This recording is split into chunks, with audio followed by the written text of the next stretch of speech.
Hello.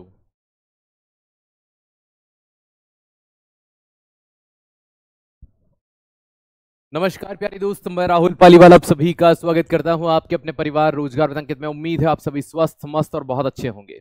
इंतजार था आपको कि कब आपके केमिस्ट्री की क्लास शुरू होगी। प्यारे दोस्त, सबसे पहले मैं आपको बताना चाहता हूं कि आज हम जो शुरुआत करने वाले हैं वो क्या पढ़ने वाले हैं। तो प्यारे दोस्त, चलिए बिना किसी देरी के साथ मैं आपको सब्जेक्ट के बारे में बता देता हूँ। डेली आपकी क्लास चलेगी इसी समय केमिस्ट्री की, रसायन विज्ञान की। और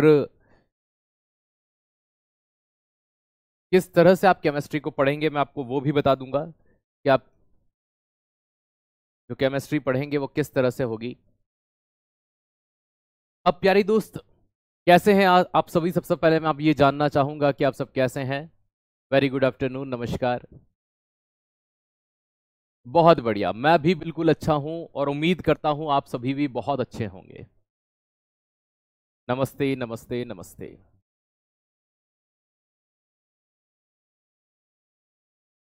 बहुत बढ़िया, गुड आफ्टरनून।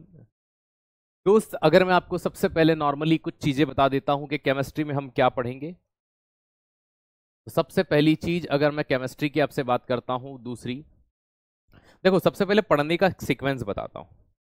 मैं इस बार थोड़ा सा परिवर्तन कर रहा हूं क्योंकि समय है हमारे पास। समय है तो पढ़ने में क्या परिवर्तन किया जाएगा, क्या ऐसी चीजें की जाएंगी जिससे आप अपने आप को थोड़ा सा बेहतर बना पाए। देखो, पढ़ा तो हर बार जाता है ना, हर बार उस चीज को देखा भी जाता है। मैं आपको एक चीज यहां पर समझाना चाहता हूं। प्यारे दोस्त समझना, जैसे ही मैंने कोई टॉपिक करवाया, जैसे मान लीजिए आज का टॉपिक है, जैसे ही ये टॉपिक पूर्ण होगा, कंप्लीट होगा, नेक्स्ट डे है ना, जैसे ही नेक्स्ट दिन आता है, जो अगला दिन आता है, उस टॉपिक से रिलेवेंट जितने भी एमसीक्यू, मतलब ज्यादा नहीं, मल्टीपल चॉइस क्वेश्चन जितने भी हो सकते हैं, और साथ में कुछ प्रीवियस ईयर प्रश्न हो सकते हैं, इनको हम करने की कोशिश करेंगे। इससे यह होगा कि बहुत सी बार हम टॉपिक तो पढ़ते हैं, लेकिन हमें यह डर होता है कि मुझसे प्रश्न बनेंगे या नहीं बनेंगे। तो उन चीजों को हम यहां पर क्या कर लेंगे दोस्त, भरोसा रखना, सारी चीजें हम केमिस्ट्री में आपका जो डर है वो खत्म करने वाले हैं।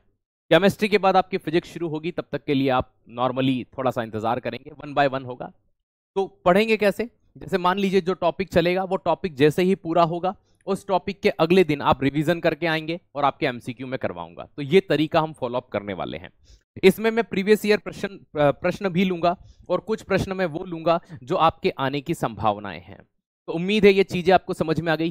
कैसा है ये तरीका, मुझे बस इतना बता दो। अगर ये तरीका पसंद आ रहा है तो यस भैया लिख के बताना, है ना, कि हाँ भैया ये तरीका हमें पसंद आया। बताइए। ये तरीका जब से मैंने फॉलो अप किया है, मैं आपको बता नहीं सकता कि वास्तविकता में जो एक बच्चों का डेवलपमेंट था ना अपने अंदर, कि जो टॉपिक होते ही एमसीक्यू हो जाते हैं तो उनको मजा आ जाता है। बहुत बढ़िया। कम से कम हम पर टॉपिक के 20 प्रश्न करेंगे, जैसे ही वो टॉपिक हो जाता है उसके 20 एमसीक्यू मैं आपके पास लेकर के आऊंगा। AWTPO के लिए ये केमिस्ट्री तो देखो, ये तो नॉर्मली इतना तो आपको पढ़ना है, उसके लिए एक क्लास में अलग से लगाऊंगा। उसके लिए अभी लगाएंगे, उसके लिए थोड़ा सा समय है। AWTPO के लिए भी मैं लगाऊंगा। चलिए, बहुत बढ़िया, क्या बात है, मजा आ गया। तो आइए थोड़ा सा सिलेबस को डिस्कस कर लेते हैं, हम क्या पढ़ेंगे, देन हम आगे बढ़ते हैं। हम सिलेबस की सामान्य सी जानकारी एक बार ले लेते हैं कि हम किस तरह से पढ़ने वाले हैं। तो आइए दोस्त, सबसे पहले आज का जो टॉपिक मैंने दिया है वो सरलतम टॉपिक दिया है, ताकि आप और हम आपस में जुड़ जाएं और अच्छे से पढ़ें। तो फिजिकल एंड केमिकल चेंजेस।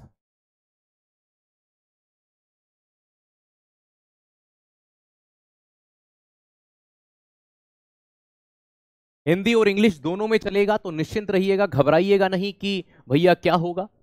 ठीक है, हम हिंदी मीडियम के हैं, हम इंग्लिश मीडियम के हैं, दोनों भाषाओं में मैं आपको पढ़ाऊंगा। एमसीक्यू भी दोनों भाषाओं में होंगे। तो भौतिक एवं रासायनिक परिवर्तन आपका पहला टॉपिक होगा। ठीक है, इस टॉपिक को हम पढ़ेंगे। दूसरा, क्लास के अंदर ही याद करने की कोशिश करेंगे। हमें नहीं भरोसा कि बाद में हम याद कर पाएंगे, हम क्लास के अंदर ही याद करके बढ़ेंगे। कैसे बढ़ेंगे, क्लास के अंदर ही हम कोशिश करेंगे कि हम याद कर जाएं। तो पॉसिबिलिटी ये रखेंगे कि क्लास के अंदर समझते हुए आगे बढ़ें। ठीक है, AWTPO के लिए थोड़ा सा, अगर केमिस्ट्री का आपका है, थोड़ा सा धैर्य रखिए, वहां भी हम शुरू करेंगे। उसका सिलेबस थोड़ा सा, देखो इतना तो वहां भी पढ़ना पड़ता है, लेकिन थोड़ा सा वहां पर भी टाइम है, तो अभी उसके लिए भी थोड़ा रुकिएगा, उसमें भी हम लेकर के आएंगे। दूसरे टॉपिक की बात करता हूं तो भैया सबसे मेन हम स्टेट ऑफ मैटर की बात करते हैं। क्या करते हैं? स्टेट ऑफ मैटर यहां पर हम पढ़ेंगे, पदार्थ की अवस्था पढ़ेंगे। क्या पढ़ेंगे? पदार्थ की अवस्था। और मैं उन टॉपिक के ऊपर आपको मेनली स्टार बना दूंगा जहां से एग्जाम में बहुत प्रश्न आते हैं। तीसरा टॉपिक, जैसे ही पदार्थ की अवस्था हम पढ़ लेते हैं तो मेरे माइंड में जो टॉपिक आता है वो आता है कि भैया मिश्रण, मतलब कि मिक्सचर क्या होता है, ठीक है, यौगिक क्या होते हैं, कंपाउंड क्या होता है, ये हो जाएगा। नंबर 4 पर हम यहां पर विलयन पढ़ेंगे, सॉल्यूशन पढ़ेंगे। क्या पढ़ेंगे? सॉल्यूशन पढ़ेंगे। ठीक है, तो विलयन पढ़ लिया, मिश्रण पढ़ लिया, यौगिक पढ़ लिया। विलयन में हम वही कोलॉइड वगैरह सारे डिटेल से पढ़ेंगे। मैं अभी सिलेबस डिस्कस कर रहा हूं, मैंने पढ़ाना शुरू नहीं किया है। ठीक है, देन इसके बाद अगर हम थोड़ा सा आगे बढ़ेंगे, जैसे ही नंबर 5 टॉपिक आता है आपका, ठीक है, तो एटम एंड मॉलिक्यूल पढ़ेंगे। एटम एंड मॉलिक्यूल की बात करूं तो हिंदी में हम कह सकते हैं परमाणु एवं अणु के बारे में, कि परमाणु क्या होता है और अणु क्या होता है। नंबर 6 जो हम यहां पर पढ़ने वाले हैं दोस्त, याद रखिएगा, है ना, एटम और मॉलिक्यूल पढ़ने के बाद हमारा सबसे मेन टॉपिक आता है यहां पर मेटल,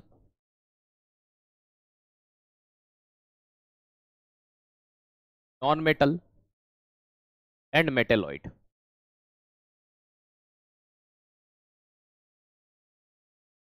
धातु,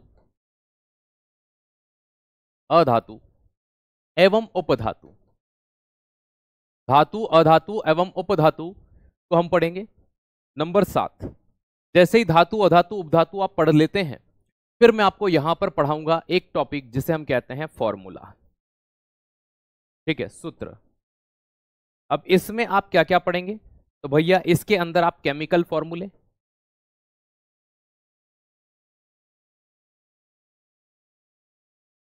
रासायनिक सूत्र पढ़ेंगे,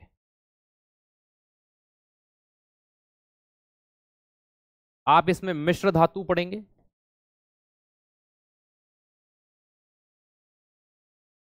अलॉय पढ़ेंगे और अयस्क अर्थात ओर पढ़ेंगे। ये 3 चीजें हम इसमें डिस्कस करने वाले हैं। ये 7वें नंबर का चैप्टर रहेगा। ठीक है, सारी चीजें डिस्कस करेंगे आपसे कि क्या चीजें होती हैं। देखो, अगर एग्जाम की बात की जाए, AWTPO को छोड़ दिया जाए, तो नॉर्मली आपके 2 से 3 प्रश्न देखने को आपको इजीएस मिल जाते हैं। लेकिन अगर पेपर का एनालिसिस किया जाए तो जो नंबर ऑफ क्वेश्चन होते हैं वो कहीं से भी आ जा सकते हैं।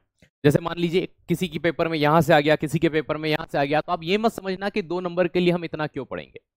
ठीक है, तो आइए मैं आपको सारी चीजें डिटेल से बता रहा हूं। अभी तो सिलेबस ही डिस्कस कर रहा हूं, एक एवरेज टाइम पीरियड भी बता देंगे कि कब तक पूरा हो जाएगा आपका सिलेबस, वो भी बता देंगे। इसके बाद में आपका टॉपिक रहेगा एसिड, बेस एंड सॉल्ट।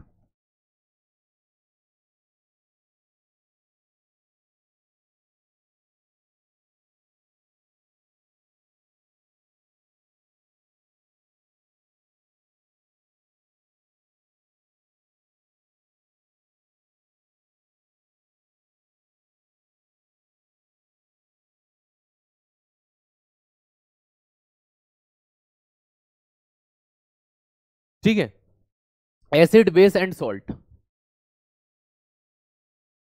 अगर इसकी बात करूं तो इसे हम कहते हैं अम्ल, क्षार एवं लवण।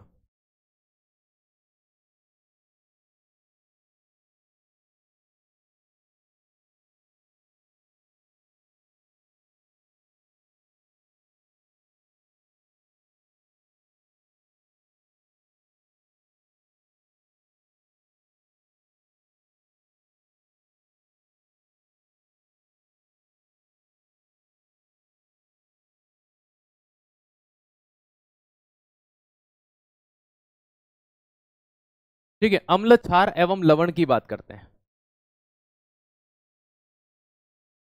किसकी बात करते हैं? अम्ल, क्षार एवं लवण की बात करते हैं दोस्त, याद रखिएगा। 8 के बाद नंबर 9 की बात करता हूं, वो टॉपिक जो मोस्ट रिपीटेड है, वो टॉपिक जो मोस्ट रिपीटेड है। बेटा मैं आपके जवाब दे दूंगा ग्रुप डी, आप थोड़ा सा सब्र रखिए, आप थोड़ा सा सब्र रखिए, मैं आपके सारे जवाब दे दूंगा। ग्रुप डी वगैरह, AWTPO, आपके डाउट है ना, मैं खड़ा हूं भाई, थोड़ा सा सब्र रखो। सिलेबस के बीच में तो मैं आपको नहीं बता पाऊंगा। ठीक है, केमिकल इन ह्यूमन लाइफ। आजकल दोस्त याद रखिएगा, सबसे ज्यादा जो प्रश्न पूछा जाता है एग्जाम में वो यहीं से पूछते हैं, मानव जीवन में रसायन।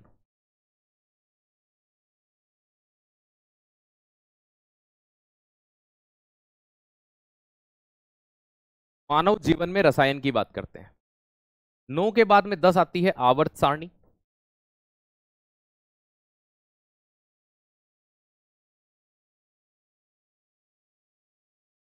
पीरियोडिक टेबल, और फिर नंबर 11 पर आपका आता है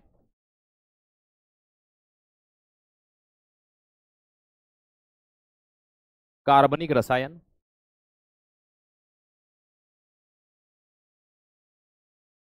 ऑर्गेनिक केमिस्ट्री, और नंबर 12 पर रासायनिक अभिक्रिया।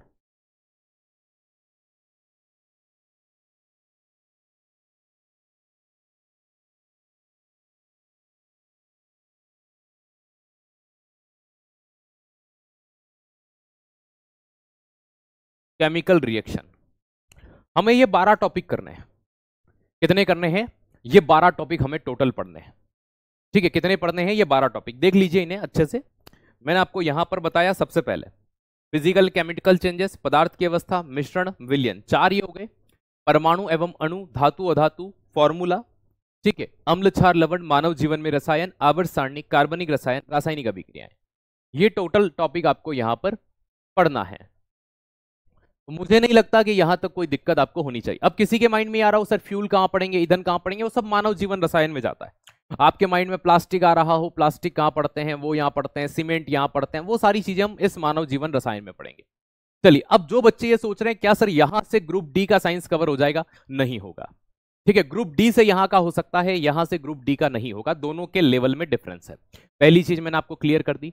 दूसरी चीज, ये वाला जो पार्ट चल रहा है ये आपकी है ना एडब्ल्यू टीपीओ को छोड़ करके सभी जितनी भी दिल्ली पुलिस या अगर मैं आपको कहूं कि जितनी भी एसएससी की एग्जाम है वहां सब जगह काम आ जाएगा। तो जो आपसे मुझसे डाउट पूछ रहे थे वो डाउट मैंने आपको यहां क्लियर कर दिया। दूसरी चीज, कुछ बच्चे ये पूछ रहे होंगे सर यहां से एनटीपीसी का साइंस कवर हो जाएगा, नहीं होगा, क्योंकि वहां का लेवल ज्यादा है। ऑब्वियसली बात है, वहां डीपली लेवल ज्यादा नहीं है, प्रश्न सरल आते हैं लेकिन बहुत विस्तार से पूछा जाता है। तो दोनों का एग्जाम का स्तर अपना अपना अलग अलग होता है, आप जानते हैं। तो दोनों जगह, हाँ, वहां से अगर आप ग्रुप डी पढ़ते हैं तो यहां का साइंस हो जाएगा, मैं ये कहता हूं। हाँ, यूपी पुलिस हो जाएगा आपका, एमपी पुलिस हो जाएगा, किसी अन्य स्टेट के पुलिस की बात करेंगे तो वहां की केमिस्ट्री आपकी पूरी हो जाएगी, आर्मी का भी हो जाएगा। ठीक है, उम्मीद है आपके सारे जवाब मैंने आपको दे दिए। अब हम बात करते हैं बिना किसी देरी के साथ में। बहुत बढ़िया, ठीक है, बहुत बढ़िया। चलिए, जवाब मिल गए आप सभी को? जवाब मिल गए, बहुत बढ़िया। हाँ, यूपी पुलिस का भी केमिस्ट्री हो जाएगा, इतना तो आपको वहां पढ़ना ही पड़ेगा, हो जाएगा। अदर स्टेट की बात करेंगे, बिहार का नहीं होगा, बिहार का नहीं होगा क्योंकि बिहार में 30 नंबर का आता है और वहां डीप आता है। तो उम्मीद है मैंने आपको लगभग जितने आपके डाउट थे वो सारे दे दिए। जीडी का भी इजीली आराम से हो जाएगा। ठीक है, जीडी का भी हो जाएगा, जीडी की भी केमिस्ट्री हो जाएगी, यहां से जीडी का हो जाएगा। एडब्ल्यूटीपीओ की केमिस्ट्री की क्लास अलग से लगाऊंगा, अलग से लगाऊंगा, अलग से लगाऊंगा, आप चाहें तो मैं लिख देता हूं यहां पर। तो उम्मीद है आपको सारे डाउट्स आपके जवाब मिल गए होंगे मैंने जो आपको दिया। ठीक है, नर्सिंग असिस्टेंट की नहीं होगी दोस्त, याद रखिए। बिहार पुलिस का यहां से नहीं होगा, वहां थोड़ा और लेवल ज्यादा, 30 नंबर का साइंस है, इस तरह अलग है। ठीक है, प्रश्न पूछने के जो पैटर्न होते हैं वो अलग अलग होते हैं। आइए अब शुरू करते हैं, मैंने आपके सारे जवाब दे दिए। आज के टॉपिक की बात करें तो पहले नंबर का टॉपिक है आपका फिजिकल एंड केमिकल चेंजेस।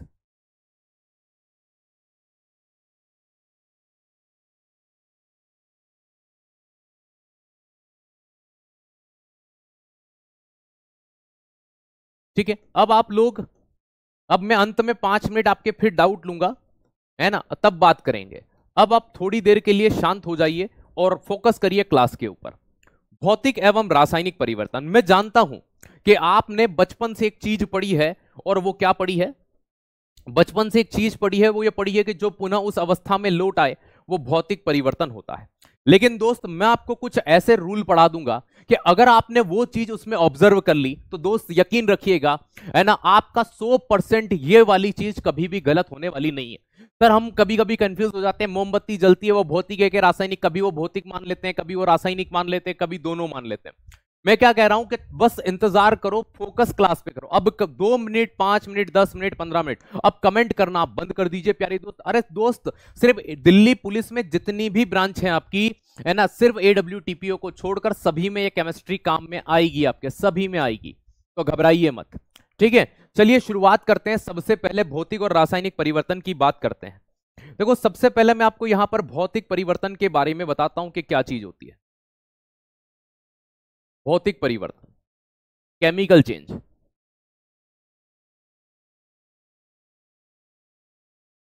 जब भी ये वर्ड आप बोलते हैं तो दोस्त एक चीज हमेशा याद रखना कि जब भी आप इस वर्ड को कभी देख लें कि भौतिक परिवर्तन वर्ड आया है, कभी कंफ्यूज नहीं होना, कभी भी कंफ्यूज नहीं होना, क्योंकि ये एक ऐसा चेंज होता है। चेंज मतलब परिवर्तन। देखो, मैं आपको बहुत प्यारा उदाहरण देता हूं, आप समझ पाएंगे। वो कहते हैं ना कि मैं तुम्हारे लिए चांद तारे तोड़ लाऊंगा, मैं तुम्हारे लिए चांद तारे तोड़ लाऊंगा, तुम साथ देना मेरा जीवन भर, तुम साथ देना मेरा जीवन भर, तुम जो कहोगी मैं वो बन जाऊंगा।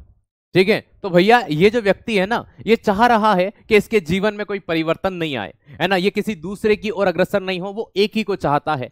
तो जो उसी अवस्था में बना रहता है वो भौतिक परिवर्तन। लेकिन जब स्ट्रगल का दौर आया, जब तुम्हारा बुरा दौर आया, वो छोड़कर पापा नहीं मानेंगे और वो शादी करके चली गई, मतलब उसने ऐसा परिवर्तन कर लिया कि वो वापस नहीं आ सकती, तो ये रासायनिक परिवर्तन है। मतलब कि जब भी कोई नया प्रोडक्ट नहीं बनता है, क्या नहीं बने, नया प्रोडक्ट नहीं बनता है दोस्त, याद रखिएगा, इसमें स्टेट बदलती है। क्या बदलती है? अवस्था बदलती है। तो पहला पॉइंट याद रखना, इसमें अवस्था बदलती है।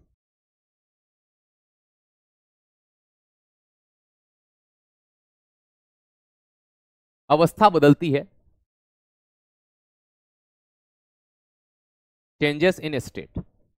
अवस्था परिवर्तन हो सकती है कि सर, मतलब जैसे कि, जैसे दोस्त अगर मैं आपसे कहूं कि कोई पदार्थ था, फॉर द एग्जांपल, उदाहरण समझना, एक एक चीजें इतनी विस्तृत पढ़ाऊंगा कि कभी कोई डाउट नहीं होना आपको। देखो, मैं आपसे ये कहता हूं कि अगर कोई ठोस था, सॉलिड था, ठीक है, वो सॉलिड बदल सकता है किसके अंदर? गैस के अंदर, सॉरी, द्रव के अंदर, पहले लिक्विड के अंदर, ठीक है, या वो लिक्विड बदल सकता है किसके अंदर? गैस के अंदर। ये तीनों आप जो अवस्थाएं देख रहे हैं, अगर वो किससे किस में बदल जाता हो, अगर वो किससे किस में बदल जाए दोस्त, याद रखना, अगर वो बदल जाए आपका किससे, है ना, ठोस से द्रव के अंदर या द्रव से गैस के अंदर, ठीक है, तो ठोस से अगर वो द्रव में बदलेगा, ठोस से अगर वो द्रव में बदलेगा, इस घटना को क्या कहेंगे? और द्रव से गैस में बदले, या वो गैस से द्रव में आ जाए, या वो द्रव से ठोस में आ जाए। अगर कोई वस्तु ठोस से किस में बदल जाती है? द्रव में बदल जाती है, उसे गलनांक कहते हैं। क्या कहते हैं? गलनांक कहते हैं, मेल्टिंग कहते हैं।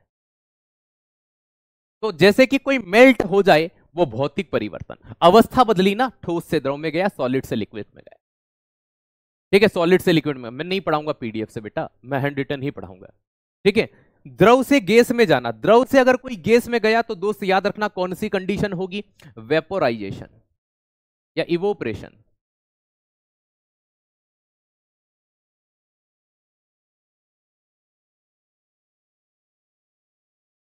वाष्पीकरण।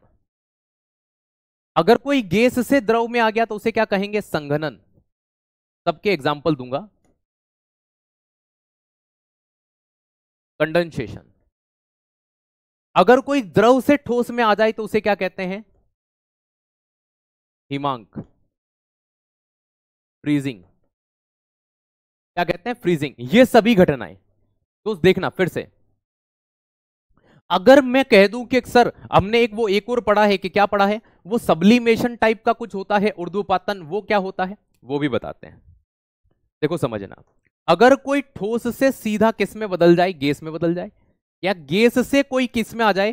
ठोस में आ जाए, तो ये भी तो अवस्था परिवर्तन ही हुआ है ना। इस घटना को कहते हैं ऊर्ध्वपातन। ऊर्ध्वपातन कहते हैं। डायरेक्शन याद रखना, ये एरो जो दिख रहा है ना, ये मेन डायरेक्शन है, इधर जा रहा है, इधर, और इसका एरो कहां आ रहा है? इधर। ऊर्ध्वपातन, इसी को कहते हैं सब्लिमेशन। क्या कहते हैं? सब्लिमेशन कहते हैं। तो ऊर्ध्वपातन में कोई चीज ठोस से किस में बदल जाती है? गैस में बदल जाती है। सॉलिड से किस में बदल जाती है दोस्त? याद रखिएगा, ठीक है, ये चीज समझ में आई। और अगर कोई गैस से सीधा ठोस में आता है तो उसे क्या कहा जाता है? उसे निक्षेपण कहते हैं, डिपोजिशन कहते हैं। तो ये सभी आपकी अवस्था परिवर्तन है, आप पढ़ते हैं। देखो यहां से दो तरह के प्रश्न बन गए आपके। हाँ, बोर्ड पीडीएफ आपको मिलेगी, लेकिन पीपीटी से मैं नहीं पढ़ाऊंगा, दोस्त याद रखिएगा, ठीक है। AWTPO वाले बच्चे थोड़े से शांत रहे, उसकी क्लास अलग से लगाऊंगा, वहां डिटेल से बताऊंगा, ठीक है। अभी आप यहां पर रहिए। चलो अब देखो दोस्त, अगर मैंने आपको सिर्फ एक पॉइंट लिखा और एक पॉइंट में कितना विश्लेषण कर दिया, देखो समझना, मैंने लिखा कि अवस्था बदलती है। अगर मैं ये लाइन बोल करके बदल आगे बढ़ जाता, बर्फ का पानी बनना, पानी का ये बनना, ये तो आप सभी जानते हैं कि स्टेट बदलती है, स्टेट बदल जाती है, लेकिन स्टेट कितनी तरह से बदलती है अब वो हमने देखा। भाई एक ठोस से द्रव बदला मतलब बर्फ का पानी बनना, मतलब गलनांक हुआ। पानी का जलवाष्प बनना मतलब वाष्पीकरण हो गया, इवोपरेशन हो गया। क्या हो गया? इवोपरेशन हो गया लाला। और उसके बाद में गैस से द्रव बन गया मतलब संघनन हो गया, कंडेंसेशन हो गया। अब इन सभी के मैं एग्जांपल देता हूं, आपको उदाहरण देता हूं। इन सभी के क्या देता हूं? एग्जांपल देता हूं, उदाहरण देता हूं कि सर इनके एग्जांपल कैसे होंगे, इनके एग्जांपल कैसे होंगे, इनके उदाहरण कैसे होंगे। आइए देखते हैं, इन सभी के उदाहरण देखते हैं। अब जैसे सबसे पहले हम देखते हैं कि भैया गलनांक का उदाहरण क्या होगा। तो भैया अगर कोई बर्फ थी तो बर्फ से क्या बन गया? पानी बन गया, बर्फ से पानी बनना। यहां पर क्या हो जाएगा भाई? पानी था, पानी का क्या बनना? जलवाष्प बनना। तो पानी जलवाष्प बन जाए, वाटर वेपर बन जाए, वो ये चीज हो जाएगी। संघनन में क्या होता है? तो संघनन के अंदर दोस्त याद रखना, कोई गैस जो होती है वो द्रव में बदल जाती है, जैसे कि वर्षा या रेन का होना। आपने अक्सर सुना होगा CNG, compressed natural gas. CNG gas होती है, उसको इतना प्रेशराइज किया जाता है कि वो लिक्विड में बदलने लगती है। क्या बदलने लगती है? लिक्विड में बदलने लगती है। तो एलपीजी हो गई, लिक्विफाइड पेट्रोलियम गैस हो गई, सीएनजी हो गई, वो भी संघनन से ही बनती है, कंडेंसेशन से बनती है। तो कोई गैस अगर द्रव में बदल जाए, उस घटना को संघनन कहते हैं। वर्षा होना संघनन के कारण ही संभव है। द्रव का ठोस में बदल जाना, द्रव का ठोस बदलना बड़ा इजी हो जाएगा भैया। जो पानी होगा वो पानी आपका किस में बदल जाएगा? बर्फ में बदल जाएगा। तो पानी का बर्फ में बदलना, वाटर कन्वर्ट इनटू आइस, ये सारे आपके भौतिक परिवर्तन हैं। अब सब्लिमेशन, सब्लिमेशन में आप चीजें देखो, एग्जाम्पल देखना, उदाहरण देखना। भाई सब्लिमेशन के एग्जाम्पल बहुत पूछे जाते हैं। क्यों? क्योंकि ये जादू एक तरह का। आपके घर में कपूर होगा, पूजा में कपूर या कैंफर यूज होता है ना? कि हाँ सर होता है। तो जो कपूर या कैंफर यूज होता है ना दोस्त, याद रखना, लिखना कैसे? ऐसे ही लिखना है, आपको चार्ट बनाना है।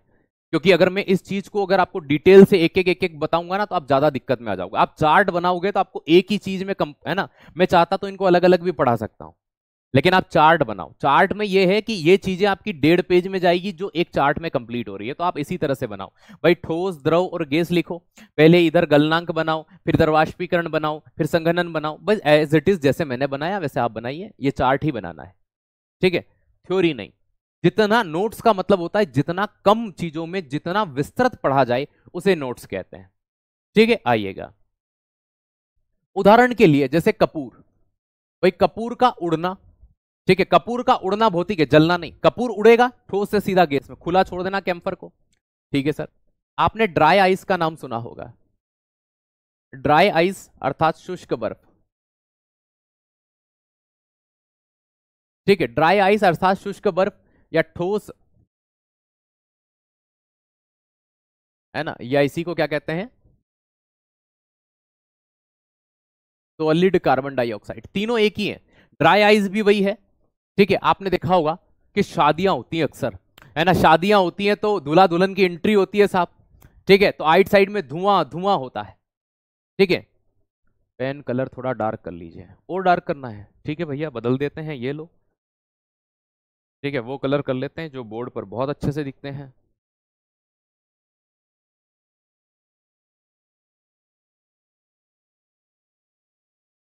आइए, वैसे ये सारे कलर बोर्ड पे इजीली दिख जाते हैं, वही यूज हो रहे हैं, ठीक है।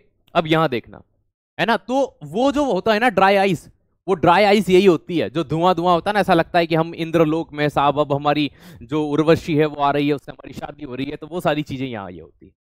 चलो, तो भैया कपूर, ड्राई आइस, है ना, शुष्क बर्फ जिसे सॉलिड CO2 कहते हैं, वो सभी इसमें आ जाती है। इसके अलावा और कौन आता है? नेफ्थलीन,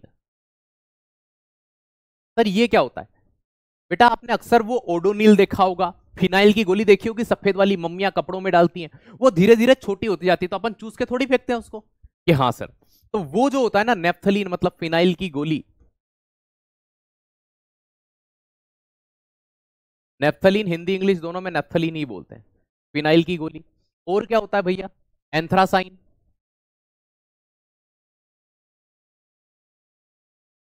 ठीक है। और क्या होता है? आयोडीन। और क्या होता है? एक और है ना, नोसादर। हिंदी में नोसादर, इंग्लिश में अमोनियम क्लोराइड।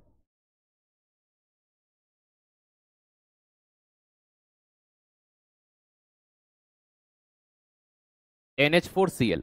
ये सभी वो एग्जाम्पल हैं जो एग्जाम में मोस्ट रिपीटेड रहते हैं, ठीक है, एग्जाम में मोस्ट रिपीटेड रहते हैं। तो ध्यान रखना, कपूर, dry ice, naphthalene, anthracene, iodine, नोसादर, ये सभी इसके अंतर्गत जाने जाते हैं। हाँ, टॉयलेट में भी यूज कर सकते हैं, बिल्कुल सही पकड़े हैं, अब समझ गए आप। अब देखो दोस्त, आपने इसको देख लिया। सर ये डिपोजिशन क्या होता है? डिपोजिशन वो घटना है, जैसे आप मुझे ये बताओ, आप में से किसान पुत्र कौन कौन है? आप में से किसान पुत्र कौन कौन है, जल्दी से कमेंट करके बताइए। किसके पिताजी है ना खेती करते हैं और आपने खेती के बारे में थोड़ा बहुत जानते हैं? AWO के अभी तो ले लीजिए दोस्त, AWTPO वाले भी इस क्लास को ले लीजिए, इतना साइंस तो आपको वहां भी पढ़ना है, इतना तो ले ही लीजिए। चलिए, और अभी AWTPO के लिए मैंने कहा ना उसकी क्लास में अलग से शुरू करूंगा, इतना आप यहां भी पढ़ लीजिए शांतिपूर्वक, ठीक है। अब कमेंट करके AWTPO परेशान मत होइए, उसके लिए भी बहुत जल्द क्लास लाएंगे हम, ठीक है, मत परेशान होइए। चलिए, मैं अच्छा मुझे एक बात बताओ, आप में से अधिकतर, मैं भी किसान, भाई मेरे पिताजी भी खेती करते हैं, मैं भी किसान पुत्र हूं, इसमें कभी शर्म की बात नहीं है, गर्व से कहना चाहिए हम किसान हैं, हम अन्नदाता हैं। लोग वो खाते हैं जो हम पैदा करते हैं, हम जो पैदा करते हैं लोग वो खाते हैं, तो इससे कभी शर्म की बात नहीं होना चाहिए। अब मैं आपको एक चीज समझाता हूं, हमने अक्सर खेतों में एक चीज नोटिस की है, ऑब्जर्व की है कि क्या सर, आपने ये देखा होगा, आपने ये ऑब्जर्व किया होगा, आपने नोटिस किया होगा, कभी कभी ठंड के दिनों में क्या होता है, पत्तियों के ऊपर बर्फ जम जाती है ना, फसलों के ऊपर बर्फ जम जाती है, बताओ उसे क्या कहते हैं? फसलों के ऊपर बर्फ जम जाती है उसे क्या कहते हैं, जल्दी से बताओ। फसलों के ऊपर बर्फ जम जाती है ठंड के दिनों में, उसे क्या कहा जाता है? हाँ, पुत्री भी होती है किसान की, मैं अपनी बात कर रहा था तो मैं पुत्र वर्ड यूज करूंगा ना। चलिए, उस फसल के ऊपर ठंड के दिनों में जो बर्फ जम जाती है उसे क्या कहा जाता है? पाला कहते हैं, ठीक है। ओस नहीं, ओस तो पानी की बूंद होती है, ओस पानी की बूंद होती है बेटा, ओस वाले तुम किसान नहीं हो सकते, उसे पाला कहते हैं। क्या कहते हैं? पाला। ओस पानी की बूंद होती है बेटा, ओस नहीं, ओस पानी की बूंद होती है, उसे पाला कहते हैं। धुंध तो बेटा वो होती है ना, जो ऊपर दिखती है हवा में, पत्तियों के ऊपर की बात कर रहे हैं। ओन्स देखो, आपको तीन चीज में बड़ा डाउट है, समझना। एक तो अगर आप मान लीजिए कि पत्ती की बात कर रहे हैं, तो अगर पत्तियों पर पानी की बूंदें ऐसी दिखाई देती है ना घास के ऊपर, उसे कहते हैं ओस या ओन्स कहते हैं, ओस कहते हैं, ठीक है। अब कुछ बच्चे कह रहे हैं सर धुंध, धुंध ऊपर हवा में ऐसा दिखता है ना धुएं जैसा, वो धुंध होती है बेटा, धुंध या कोहरा होता है, ठीक है। तो ना मैं धुंध की बात कर रहा हूं ना मैं ओन्स की बात कर रहा हूं, इस पत्तियों पर एक ऐसी हल्की हल्की सी बर्फ के समान संरचना जम जाती है, इसे पाला कहते हैं। क्या कहते हैं भाई? पाला कहते हैं। क्या कहते हैं? पाला कहते हैं। भाई ये जो पाला पड़ा ना, ये पाला कैसे बना पता है आपको? ये पाला कैसे बना पता है? यही वो घटना है जो याद रखना डिपोजिशन या नीचेपन कहलाती है। मतलब कि वायु में जो जलवाष्प थी ना, जो जलवाष्प वाटर वेपर थी, ये जलवाष्प क्या हुआ पता है? इतनी ठंड थी, इतनी ठंड थी कि क्या बताएं तुम्हें, इतनी ठंड थी, इतनी ठंड थी कि क्या बताए तुम्हें, वो जलवाष्प बर्फ में बदल गई। किस में बदल गई? बर्फ में। और उसने किसान की फसलें बर्बाद कर दी। इसलिए हम कहते हैं कि भैया ठंड में फसलें जल गई, वो जली नहीं भाई, उन पत्तियों के ऊपर जब वो बर्फ जम गई ना, इसके कारण क्या हुआ पता है? इसके कारण वो पत्तियां प्रॉपरली फोटोसिंथेसिस या वेपोराइजेशन या फिर इजीली श्वसन नहीं कर पाती हैं, तो ये वो चीज होती है। तो वो वायुमंडल में जो पानी था ना, वो पानी उन पत्तियों के ऊपर जैसे आया, वो जम गया बर्फ के अंदर। तो दोस्त ये जो घटना होती है ना, इसे क्या कहा जाता है? इसे नीचेपन या डिपोजिशन कहते हैं। तो दोस्त याद रखना कि गैस अगर बदल जाए ठोस के अंदर, जैसे जलवाष्प का क्या बनना, water vapour convert into ice, तो जलवाष्प अगर बर्फ बन जाए, फॉर द एग्जाम्पल हम यहां पर पाला लिख सकते हैं। मुझे इंग्लिश नहीं पता उसे क्या बोलते हैं, मुझे हिंदी और इंग्लिश दोनों में ही मैंने पाला वर्ड सुना है। ठीक है बेटा, मैं बेसिक से ही तो पढ़ा रहा हूं, अभी मैंने एक ही चीज बताई देखो। तो इतनी चीज आपने यहां पर समझ ली, पढ़ ली कि भैया देखो फिर से समझना, अगर कोई ठोस से गैस में बदले उसे सब्लिमेशन कहते हैं। क्या कहते हैं? सब्लिमेशन। अब मैं आपसे पूछूंगा प्रश्न, क्योंकि मैंने इस चीज को आपको पढ़ाया, अब मैं आपको यहां से क्या पूछने वाला हूं? प्रश्न पूछने वाला हूं। आइए, प्रश्न बना। ठीक है, पहला प्रश्न, अगर कोई सॉलिड से गैस में बदले तो उसे क्या कहते हैं? ठीक है। दूसरा, अगर कोई गैस से सॉलिड में कन्वर्ट हो जाए उसे क्या कहते हैं? तीसरा, कोई गैस से लिक्विड में कन्वर्ट हो जाए उसे क्या कहते हैं? चौथा, कोई लिक्विड से गैस में बदले उसे क्या कहते हैं? कोई सॉलिड से गैस बने उसे क्या कहते हैं? गैस से सॉलिड हो गया, गैस से लिक्विड हो गया। ठीक है, नंबर 6। ठीक है, कोई लिक्विड से सॉलिड बने उसे क्या कहते हैं? अभी मैंने पढ़ाया, अब आप पहले का आप नंबरिंग करके जवाब देंगे, है ना? ऐसा नहीं कि सिर्फ कमेंट करते जा रहे हैं ये वो। पहले का जवाब, अगर कोई सॉलिड से गैस बना, सॉलिड से गैस बनना क्या कहलाता है? सॉलिड से गैस बना, बहुत बढ़िया, सब्लिमेशन। सभी का जवाब आ रहा है कि सर इसे सब्लिमेशन कहते हैं। क्या कहते हैं? सब्लिमेशन कहते हैं, ऊर्ध्वपातन कहते हैं। बहुत बढ़िया, ऊर्ध्वपातन कहते हैं। चलो बेटा, दूसरा, कोई गैस से सॉलिड बना, गैस से क्या बना? सॉलिड बना, उसे क्या कहते हैं? जल्दी से कमेंट करिए। ये मैंने पढ़ा दिया बेटा, अब इसको तो मैं फास्ट पूछ सकता हूं ना, ये फास्ट पढ़ा रहे, फास्ट नहीं है, इसको तो फास्ट पूछ सकते हैं। बताइए। बहुत बढ़िया, निक्षेपण कहते हैं।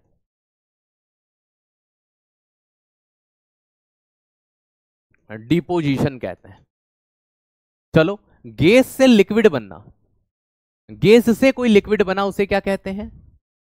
बहुत बढ़िया, क्या बात है, मान गए, मतलब मैं समझ गया, आपको क्लास में याद हो गया। कोई गैस से द्रव बन जाए उसे संघनन कहते हैं। बहुत बढ़िया, कंडेंसेशन कहते हैं। चलो, कोई लिक्विड से गैस बने, बहुत, क्या गजब गजब, मान गए भैया, ये से जवाब आ रहे हैं ना। बस यही शुरू से अंत तक तुम ऐसे ही बने रहना। और दोस्त, अगर मन में यह वहम पाल रखा है ना, मुझे केमिस्ट्री नहीं आती, मेरा 11 12th में नहीं था, सबसे पहले इस डर को खत्म कर दो, बाकी मुझ पे छोड़ दो। ये डर खत्म कर दो अपने अंदर से कि हमने आज से पहले केमिस्ट्री नहीं पढ़ी, हमें कुछ नहीं आता। आपको कुछ नहीं आता, लेकिन आपको क्लास में आना आता है, जो टीचर बता रहे हैं वो देखना आता है, वो पढ़ना आता है, बस इतना कर लेना दोस्त, बहुत है। मैं जो बताऊं वो करते चलना जी, ये माइंड से सबसे पहले निकाल देना, मैंने केमिस्ट्री नहीं पढ़ा। भाई, कोई चीज लिक्विड से गैस में बदले, लिक्विड से गैस में बदले उसे वाष्पीकरण कहते हैं।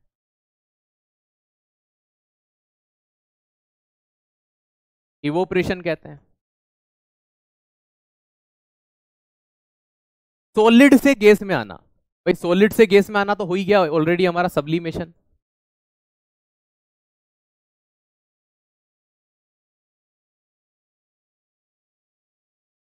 लिक्विड से सॉलिड में जाना, लिक्विड से सॉलिड में जाना क्या कहलाएगा? लिक्विड से सॉलिड में जाना फ्रीजिंग कहलाएगा।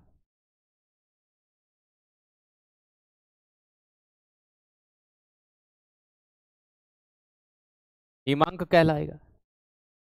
गजब, मान गए दोस्त, मान गए, बहुत ही बढ़िया।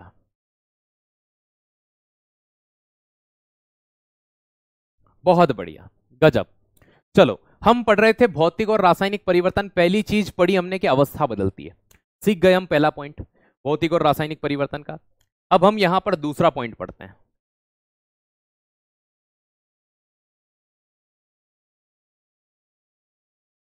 कोई नया उत्पाद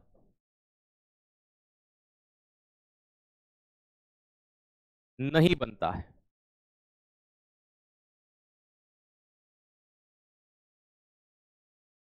do not formed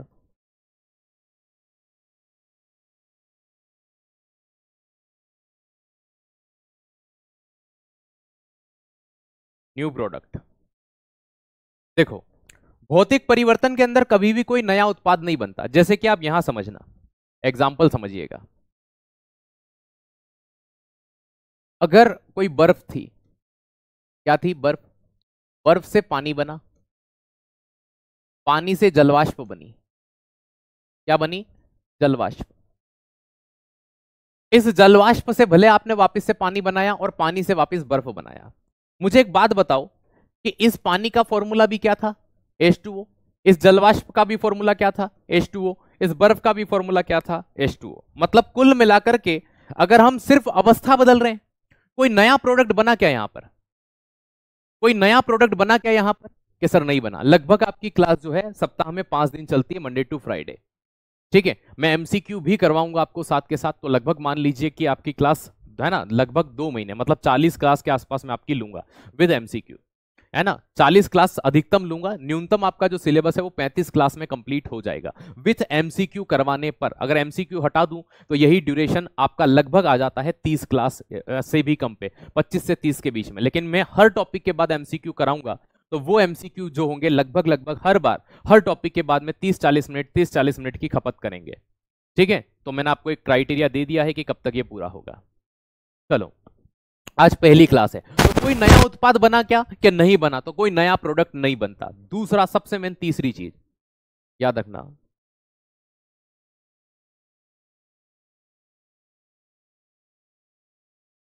no change in smell, test.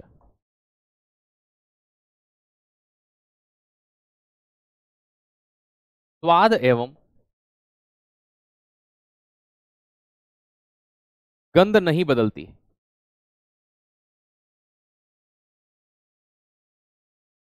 कभी भी ये चीज ध्यान रखना, क्या नहीं बदलेगा यहां? स्वाद नहीं बदलेगा और गंध नहीं बदलेगी, स्मेल नहीं बदलेगी। सर स्मेल बदल गई तो? देखो, अगर जैसे दूध दही बन गया, दूध का दही बनना कौन सा परिवर्तन है? मुझे एग्जाम आप बताओ कमेंट सेक्शन में, दूध का दही बनना कौन सा परिवर्तन है? कि सर जब दूध था, ये समझना, अगर दूध बदल गया किसके अंदर? दही के अंदर, तो दूध का दही बना। तो मुझे एक बात बताओ कि दूध ज्यादा खट्टा था कि दही ज्यादा खट्टा था? दूध ज्यादा खट्टा था कि दही ज्यादा खट्टा था? क्या सर दही ज्यादा खट्टा है? क्या दूध और दही दोनों के टेस्ट में स्वाद में अंतर है? कि हाँ सर अंतर है, बिल्कुल है।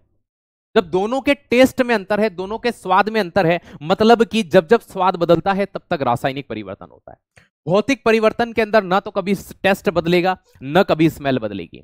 न कभी टेस्ट बदलेगा, न कभी स्मेल बदलेगी। सर स्मेल, जैसे मैं आपसे कहता हूं कि फल सड़ गया है, फल का सड़ना कौन सा परिवर्तन है? तो दोस्त याद रखना, इस चीज को कहते हैं गुण नहीं बदलते। क्या नहीं बदलते? गुण नहीं बदलते। तो नोट चेंज इन प्रॉपर्टीज, तो मैं ये भी कह सकता हूं नंबर 4 कि नोट चेंज इन प्रॉपर्टीज।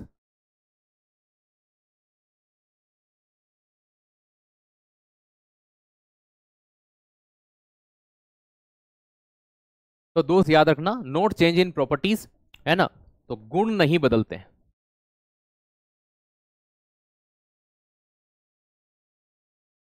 देखो, आकार बदल सकता है, शेप बदल सकता है। तो दूध का दही बनना कौन सा परिवर्तन था? रासायनिक परिवर्तन है। तो रासायनिक परिवर्तन के अंदर हम ये देखते हैं कि भैया स्मेल बदल जाती है, गंध बदल जाती है। ठीक है, भौतिक परिवर्तन में सिर्फ और सिर्फ, देखो मैं आपको एक एग्जांपल दूंगा। आप अक्सर ये चीज सोचते हो कि उस आकार में आ सकते हैं कि नहीं आ सकते हैं, ये चीज आपके माइंड में अक्सर होती है, अक्सर ये चीज आपको प्रभावित करती है। आइए मैं समझाता हूं। ये 4 आपने पढ़े, ठीक है। मैंने देखो पहले नंबर दूसरे नंबर पे बताया एक नया उत्पाद नहीं बनता, कोई भी न्यू प्रोडक्ट नहीं बनेगा। जैसे दूध से दही बनना एक नया प्रोडक्ट था, ऐसा नहीं हुआ। अगला दोस्त, नो चेंज इन स्मेल और टेस्ट, कभी भी स्वाद और गंध नहीं बदलती। जैसे फल सड़ जाए, सब्जी सड़ जाए, तो ये सड़ना एक प्रकार का केमिकल चेंज होता है। नहीं बदला ना, नहीं बदला मतलब सिंपल सी बात है, याद रखिएगा कि वो क्या है? फिजिकल है। और अगर इनमें चेंजेस हो गया तो वो केमिकल चेंज है। गुण नहीं बदलते। गुण क्या है? यही स्वाद नहीं बदलना, गंध नहीं बदलना, रंग नहीं बदलना, कलर नहीं बदलना। जैसे लोहे में जंग लगने पर कलर बदलता है कि हाँ सर, तो कलर नहीं बदलना, रंग नहीं बदलना, ये भी क्या होता है? गुण है, इसका प्रॉपर्टीज है। अब सबसे मेन चीज जो आप कंफ्यूज होते हैं वो एग्जाम के अंदर नंबर 5, दोस्त याद रखना, आकार बदल सकता है।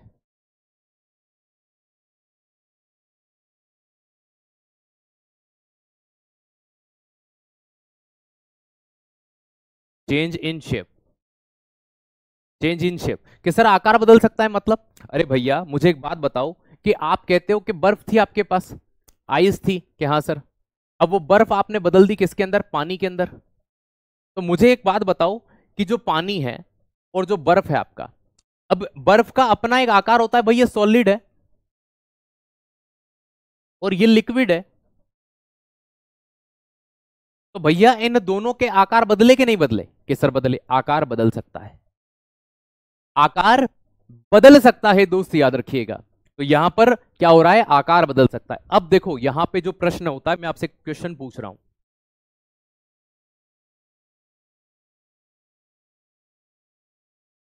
Which is physical change?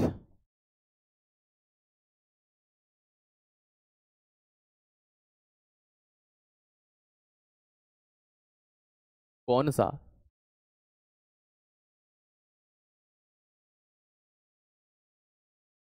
भौतिक परिवर्तन है।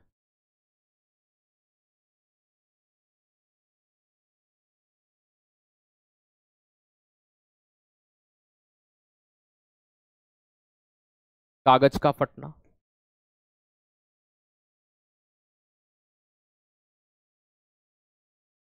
कांच का टूटना,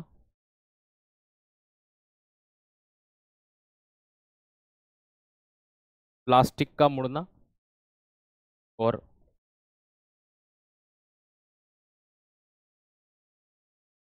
बर्फ का पानी बनना। बताइए।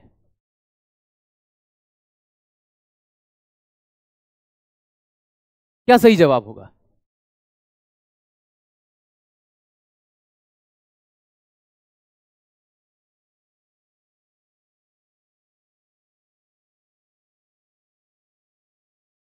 बेटा AWTPO के लिए आपको इतनी केमिस्ट्री वहां भी पढ़ना पड़ेगी, मैं तुम्हारे हाथ जोड़कर बता रहा हूं, ठीक है, कि इतनी आपको वहां भी पढ़ना पड़ेगी। तो आप अभी ये पढ़िए ना, तब तक वो क्लास शुरू होती है, तब तक इनको करिए ना, यहां बेस तो बनाइए अपना। देखो बच्चों, ठीक है, अगर मैं कहूं कि यहां पर मैंने अभी एक ऑप्शन कम डाला है, ई,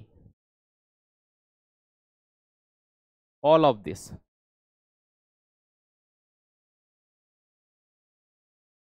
और सही जवाब क्या होगा? ऑल ऑफ दिस होगा।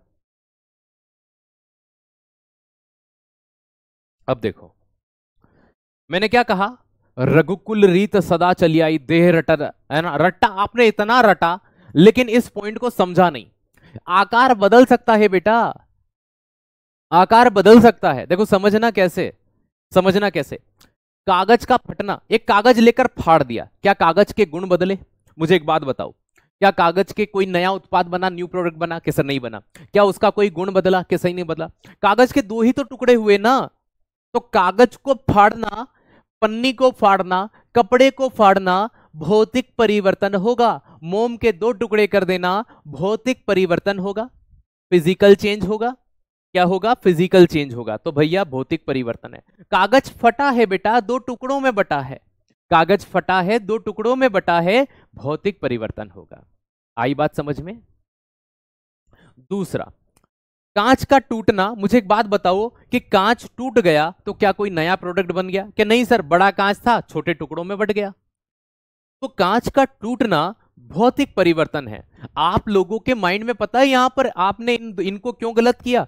आपने कि वापस से कांच जुड़ नहीं सकता, क्योंकि बचपन से यह रटाया गया है, हमें बचपन से यह बताया गया है कि उस अवस्था में लौट आए, है ना, वापस उस अवस्था में लौट आए। अगर आपके माइंड में यह आ रहा है तो मैं आपको कह सकता हूं इसे उत्क्रमणीय कहते हैं। अगर आपके माइंड में यह है उत्क्रमणीय, रिवर्सिबल, अगर आपके माइंड में यह है, यह रिवर्सिबल है, उत्क्रमणीय है, तो ये सो बात है। मुझे एक बात बताओ, अब जो बच्चे कह रहे हैं सर ये वापस थोड़ी आ सकते हैं, बेटा जो कागज फटा है उस कागज को तुम गलाओ, उसकी लुगदी बनाओ, वापस से कागज बन जाएगा, कागज रिसाइकल हो सकता है। दूसरा, जो कांच टूटा है उस कांच को पिघालो, उस कांच को क्या करो दोस्त, पिघालो, मेल्ट करो, वापस से कांच बन जाएगा। आ गया उस अवस्था में, लेकिन एक प्रोसेस से गुजरना पड़ा, एक प्रोसेस से गुजरना पड़ा, इसलिए मैं कहता हूं कि आकार बदल सकता है। देखो यहां पर गुण नहीं बदलते, प्रॉपर्टीज नहीं बदलती है। तीसरी चीज, प्लास्टिक का मुड़ना, बेटा ये एक प्लास्टिक की बोतल है, ठीक है, मैंने इसको मोड़ दिया ऐसे करके, अब भैया इसमें हवा भरूंगा तो वापस सीधी हो जाएगी ना, कि हाँ सर हो जाएगी। तो इसके गुण बदले थे क्या कि नहीं बदले? प्लास्टिक रिसाइकल हो सकता है ना, कि हाँ सर हो सकता है। अरे भैया तो भाई रिसाइकल हो सकता है तो क्या उस अवस्था को प्राप्त नहीं करेगा? कि सर 100% करेगा।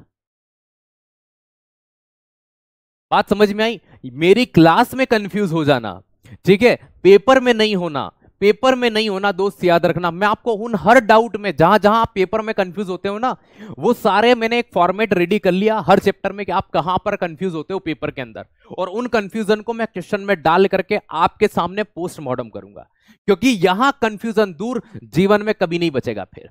अगली चीज, बर्फ का पानी बनना, पानी से बर्फ बनना, इट इज पॉसिबल, ये हमें डायरेक्टली दिखाई देता है, लेकिन हमें दिखाई क्या नहीं दिया कि कागज फटा, और फटे हुए कागज से वापस से कैसे कागज बन सकता है? बेटा रिसाइकल की एक प्रोसेस होती है। क्या अब बताओ, अब ये आपके चारों पॉइंट क्लियर हैं? क्या अब आप जानते हो चारों भौतिक परिवर्तन है? क्या आप जानते हो चारों भौतिक परिवर्तन है?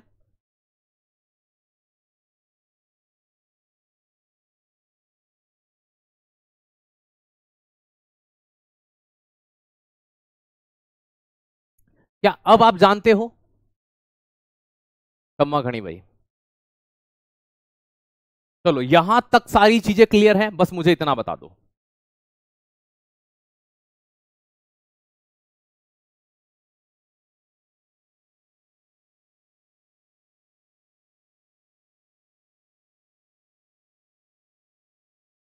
बहुत बढ़िया।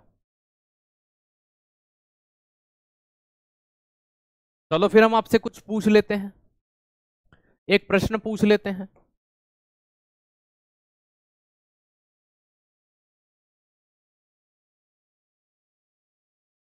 कपूर का जलना कौन सा परिवर्तन है?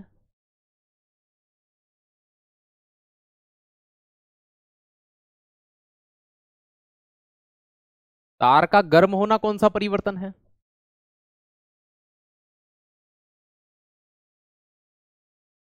दो ही पूछते हैं, ज्यादा नहीं।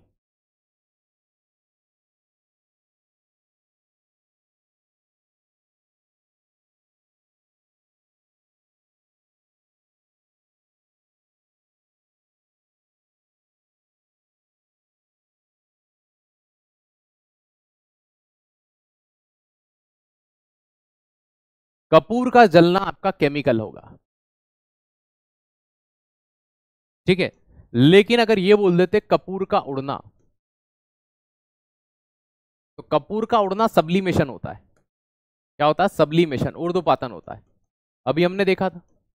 और सब्लिमेशन की जो घटना होती है वो आपका कौन सा चेंज होगा? फिजिकल चेंज होगा। चलो ये बताओ, तार का गर्म होना,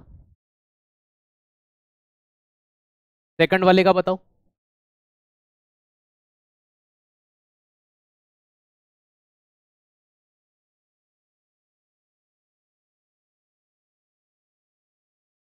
बहुत बढ़िया। देखो, कभी आप तार से कंफ्यूज हो गए हो, वायर से कंफ्यूज हो गए हो, तो मैं आपको एग्जांपल देता हूँ। घर में रोटी का तवा है, क्या असर है? रोटी बनाते हो, क्या बनाते हो? तवा गर्म करते हो, क्या असर करते हो? गर्म होने के बाद ठंडा हो जाता है, क्या हाँ कोई परिवर्तन होता है उसमें? कि सर नहीं होता। तो कोई भी तार अगर गर्म हो रहा है तो उसमें गर्म होना, ठंडा होना नॉर्मल ही चीज है, तो भैया फिजिकल चेंज होगा। लेकिन जैसे आपके घर में पंखा चलता है, वो थोड़ा सा गर्म हो जाता है, कोई फर्क पड़ता है उस पर? नहीं। लेकिन तार का जलना कौन सा परिवर्तन हो गया? तार जल गया भैया, तार जल गया, क्या वो अब इलेक्ट्रिसिटी को फ्लो करेगा? आप कहते हो ना पंखा जल गया यार, अब तो चलेगा ही नहीं है। तो तार जल गया, ये कौन सा परिवर्तन है? तो तार जल गया, ये आपका केमिकल है। अब आपके माइंड में आ रहा होगा सर हमने इतना तो पढ़ लिया, अब हमें ये बताइए केमिकल चेंजेस कौन से हैं? ठीक है, केमिकल चेंजेस कौन से? इसको पढ़ने से पहले एक बार वापस से इसको रिवाइज कर लेते हैं। आज का क्लास में याद करके जाओ, आ जाइए। ठीक है, भौतिक परिवर्तन में सबसे पहले अवस्था बदलती है। अगर कोई ठोस से द्रव में बदले, कोई ठोस से द्रव में बदले उसे गलनांक कहते हैं। कोई द्रव से गैस में बदले उसे वाष्पीकरण, इवोपरेशन कहते हैं। कोई ठोस से सीधा गैस में बदले उसे ऊर्ध्वपातन कहते हैं। कोई गैस से सीधा ठोस में जाए उसे निक्षेपण, डिपोजिशन कहते हैं। कोई गैस से द्रव में बदले उसे संघनन, कंडेंसेशन कहते हैं। कोई द्रव से बर्फ में बदले या ठोस में बदले उसे क्या कहते हैं? हिमांक या फ्रीजिंग कहते हैं। एग्जाम्पल के लिए सबके उदाहरण मैंने दिए हैं, उर्ध्वपातन के कपूर का उड़ना, ड्राई आइस, सॉलिड है ना, CO2, सब इसी के नाम है, शुष्क बर्फ, नेफ्थलीन फिनाइल की गोली, एंथ्रासाइन, आयोडीन, नौसादर, ये सभी इसी में आते हैं। अगर बात करें कि गैस से द्रव में बदलना संघनन कहलाता है, जैसे कि वर्षा का होना LPG है ना, CNG। गैस से ठोस में बदलना तो जलवाष्प का सीधा बर्फ बन जाना। द्रव का ठोस बदलना मतलब हिमांक हो जाता है। ये एक गुण हमने पढ़ा था। उसके बाद में अगला आता है भैया, ये कुछ मैंने आपसे पूछे थे, ठीक है। नया उत्पाद नहीं बनता, नया प्रोडक्ट नहीं बनता, वही प्रोडक्ट रहते हैं, है ना। स्वाद या गंध नहीं बदलती है ना। इनकी जो प्रॉपर्टीज होती है, गुण जो होते हैं, वो कभी नहीं बदलते हैं। यहां पर देखना, आकार बदल सकता है लेकिन ये रिवर्सिबल होते हैं, उत्क्रमणीय होते हैं, उस अवस्था को प्राप्त कर सकते हैं, ठीक है। अगली चीज अगर मैं आपसे बात करता हूं, नेक्स्ट जो मैं आपसे कंसीडर करता हूं कि भाई फिर मैंने आपको यहां पर इन चीजों को समझाया। अब बात करते हैं केमिकल चेंजेस की, तो वो कल करेंगे और कल इसके हम MCQ भी लगाएंगे। चलिए सर, हीटिंग होना, तार का गर्म होना फिजिकल चेंज होता है। किसी भी वायर का गर्म होना फिजिकल चेंज होता है बेटा, वायर का गर्म होना फिजिकल ही होता है, ठीक है। लेकिन दोस्त याद रखना, वायर का जलना केमिकल होगा, ठीक है। आपने अगर पहले जो पढ़ रखा हो, मुझे उससे मतलब नहीं है, ये सही है, ठीक है, 100%। आ गई बात समझ में? चलो, कैसी लगी आपको क्लास, कमेंट सेक्शन में जरूर बता दीजिए। अरे जलने का मतलब पिघलना नहीं होता, तो आप थोड़े से ना, आप क्या पढ़ रहे हो पता है, लोहे का तार जलेगा तो सर पिघल जाएगा। आप मुझे एक बात बताओ, आपके घर में पंखे हैं, इलेक्ट्रिसिटी के वायर हैं, केबल्स हैं, मुझे बस इतना बताओ कि है कि नहीं है। आप उनका वायर जल जाता है तो क्या वो पिघल करके टपकता है कि लो भैया गिलास लगा लो, जूस बन गया हूं मैं? थोड़ा सा समझो इस बात को। पंखा जैसे जिसमें कॉपर है, एल्यूमिनियम है, वो जल जाता है तो क्या वो इलेक्ट्रिसिटी को फ्लो करता है? नहीं करता है। तो वो एक प्रकार का केमिकल चेंजेस है, ठीक है।